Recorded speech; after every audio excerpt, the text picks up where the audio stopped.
Арбаңыздар.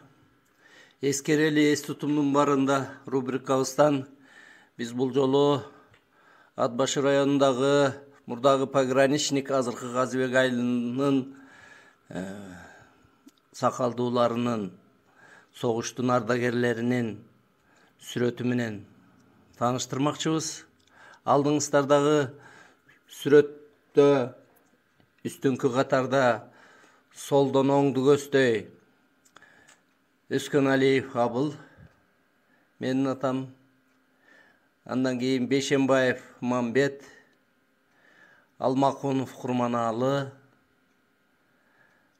Бектуров Өмөк, Сыдыкбаев Манап, Тентиев Асый, Эсенгулов Сабитакун, Абдразаков Дүйшөбек, ошол кездеги башкарма. Кийинкиси Дыйкандык Асанбай деген парторук. Андан кийин Деркенбаев Жумагул, Алымбеков Иманалы, Абдыгазиев Байгазы, Шоңуров Чиркей, Токтогулов Белек.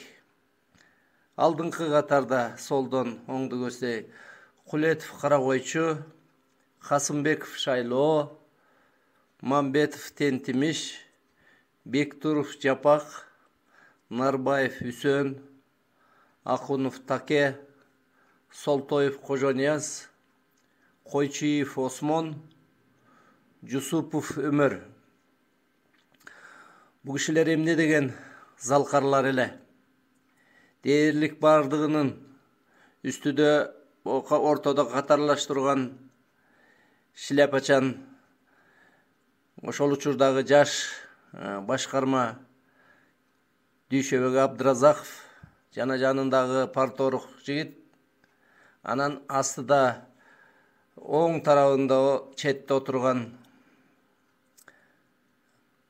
камчы таянып Өмөр атабыз, Жусупов Өмөр. Мына ушу 3 кишиден бөлөгүнүн бардыгынын бүгүнкү күнү көзөткөн. Булардын эмгектери биздин айыл үчүн, биздин эли журтубуз үчүн өтө чоң. Мына бул кишилерди кийинки муундар эскере жүрсүн, биле жүрсүн деп тааныштырууга туура келип атат. Эскерели эс тутумдун барында деп мына ушундай биздин аталарды эскере жүрөлү.